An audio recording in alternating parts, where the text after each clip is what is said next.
It seems that multiple nations around the world are slowly cooling off their affiliations and trade connections with China, with the US president for one declaring an all-out trade war, as well as the likes of Brazil following suit. But why then is the EU appearing to take the same route? EU officials have raised their concerns as China being a rival to the bloc rather than a significant trading partner, which may cause trade relations to break down.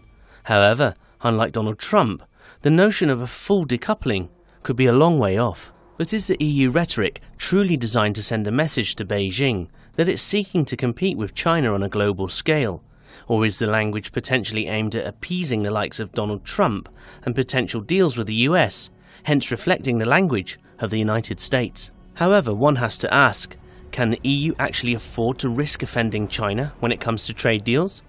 The EU relies heavily on trade with China, in fact, seeing some 500 billion euros of trade between the two economic powers, and should this be lost, how will that sum ever be replaced?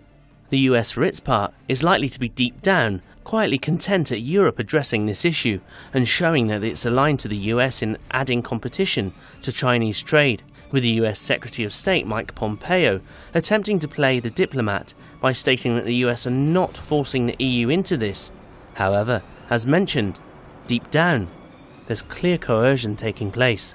The United States is not forcing Europe to choose between the free world or China's authoritarian vision. China is making that choice between freedom and democracy. Look, the United States was slow to recognize this reality of the rising authoritarian regime and the implications that it had for us here to our free society. Europe was slow too. Analysts have been quick to point out that the market between China and the EU is simply too big to ignore, and hence has urged the EU to carefully consider their position.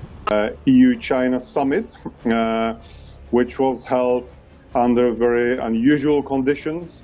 The first online such meeting held after coronavirus crisis. I believe that all those signals are positive, and they can contribute to opening new chapter in our bilateral relations between EU and China. China is a big partner, is too big a partner for the EU that cannot be neglected. The notion was also reflected by scholars in Paris who critiqued the US unilateralism policies. On ne doit pas se laisser, je dirais, abuser par des propos de repli ou d'unilatéralisme, comme on peut en entendre du côté, je dirais, américain actuellement.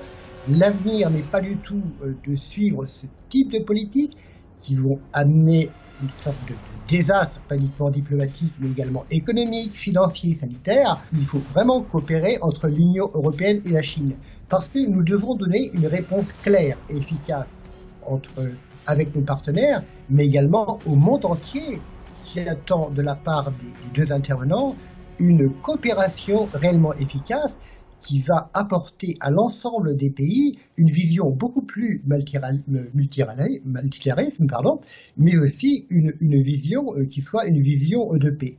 The question that then needs to be asked is this message by the EU, which is a clear echo of the US rhetoric, more than just economic.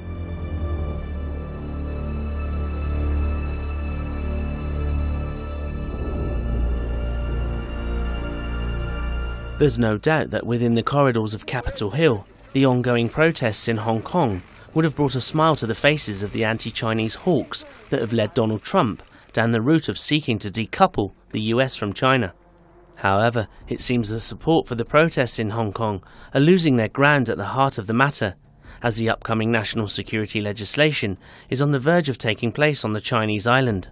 The implementation of the national security legislation is something that the EU have raised concerns about, with the EU and China exchanging opinions on the law, with the EU highlighting the negative consequences that could emerge. The EU Council President Charles Michel has publicly stated his concerns about the implementation of the law, which for the EU to do is a huge message. However, the Chinese Ministry of Foreign Affairs have been quick to respond, informing any foreign powers to stay out of its internal affairs. People in Hong Kong have also shown support for the law, as well as some people opposing it, but some have stated similar comments reflecting those of the Foreign Ministry, claiming that external powers are trying to intervene. 港區國安法咧喺香港嘅推行，我哋係堅決支持並且充滿期待。一啲外部勢力咧對香港嘅港區國安法係説三道四，更加揚言咧要對香港進行制裁。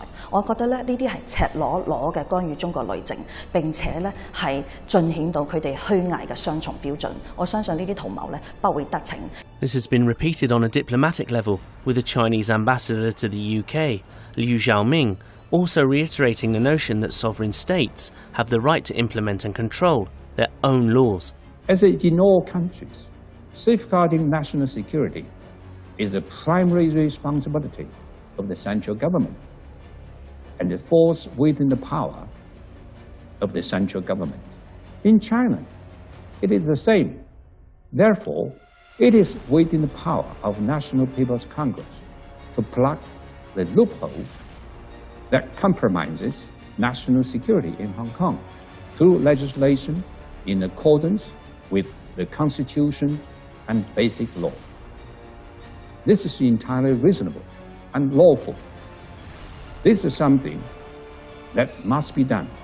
As the world recovers from the COVID-19 impact on the economy, one has to sit and observe just how things will pan out, with China already on the road to recovery, whilst the EU, UK and US all enter recession.